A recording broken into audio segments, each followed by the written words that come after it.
welcome back to Editors Roundtable. We have been analysing the week that was, but it's also that time of the year when we have to analyse the year that was.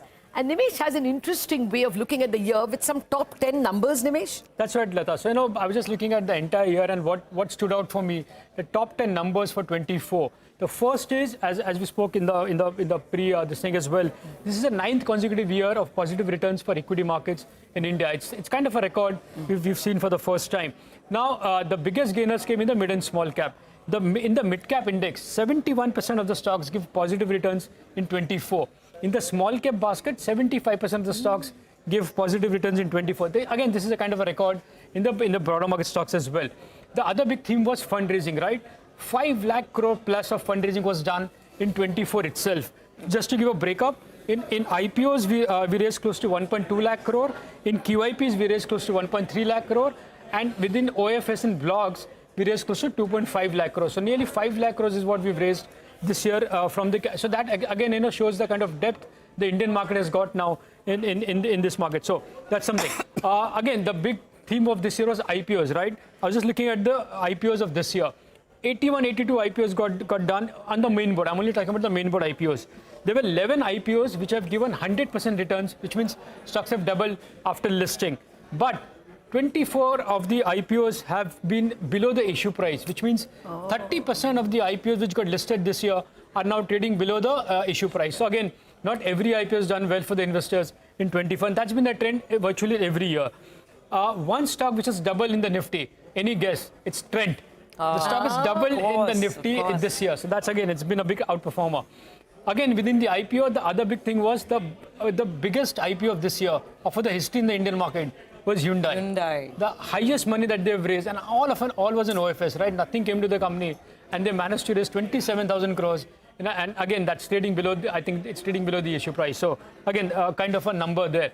And last but not the least, this was the 7th consecutive year of rupee weakness against the US dollar. You've explained to a great extent as to what has happened. But again, these are the top 10 numbers on what stood out for Indian markets in 24. Record IPOs, record fundraising, record gains in the mid and small cap as well. So been a great year for 24. This is so much fun. I'm thinking next year we should do a rapid fire. The IPO that doubled after listing, the one that sank below issue price, the biggest and the smallest. I want to get to you.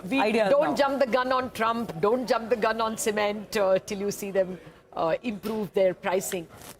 Where are you at the moment invested? What is interesting or will be for 2025? I mean, Lata, for us, like we don't change themes with calendar years, right? Just because the year changes. I think there have been a few trends which have worked very well. I would say the post-COVID bull market has really belonged to sectors which were languishing pre-COVID. So power, capital goods, real estate. And then to that you add new sectors which were not there in the previous cycle, like the new commerce or the new age sectors or electronic manufacturing services, and then several others, right? Interestingly, since you mentioned about rapid fire, let me give you a rapid fire, right? 1, 3, 5 years, okay, going back, which has been the best performing sector? Banks? No. I have a guess. It's amongst the bottom sector. It's actually amongst the bottom 5 sectors. Real estate. Real estate. Oh. And he had some fabulous data on real estate. And the thing so the thing about real estate is that the reason why we are bullish is that just like cement you mentioned, this is a sector which is phenomenally consolidated, right? So pre-RERA, there were many real estate companies. A lot of them have died. So now the sector is only in the hands of say 10, 12 very players. large, well-capitalized, organized players. Secondly, in the last 5 years, how much wealth have we created, right? We did a study of companies which had a market cap between 1,000 and 10,000 crores. The median market cap in the last 4 years is up 4x or 5x, which means a promoter, assuming a 50% stake, was, let's say, for a 1,000 crore market cap company, he was worth 500 crores. Today, that guy is worth 5,000 crores. The guy who's worth 5,000 crores today now 50,000 is probably worth 50,000 crores. And today, they are also selling and monetizing their stakes. Where will they put the money, right? So with so much of wealth being created, that's one of the reasons why premium real estate is doing so well.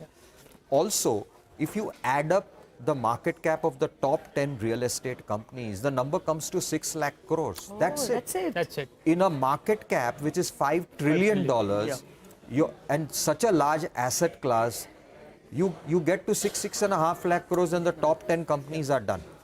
Lata, in the previous cycle in 2008, the total share of market cap of the real estate sector to the total market cap was 8%. Ooh. Today we are less than 2%. Wow. Right? So the industry is consolidated. The players today are less leveraged. They have, in fact, the largest player, DLF, has actually got 4,000 crores of cash in the balance sheet. Right? Sales are flying. Wealth has been created.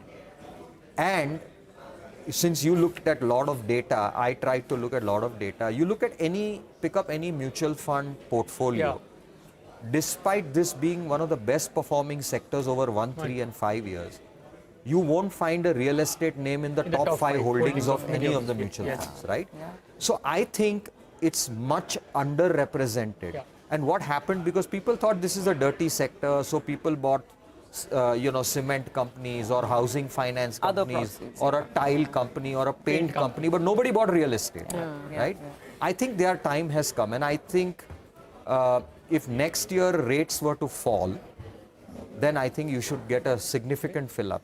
That's a superb way to wrap up this Editors Roundtable. Big idea. With a big idea for 2025 and beyond. Thank you very much, Hiren, from all of us here. Maybe you have a great 2025. All of you. A very happy New Year. Merry Christmas, a very happy New Year. Thank you. And to all of you who are watching us, that's it on Editors Roundtable. Have a brilliant weekend.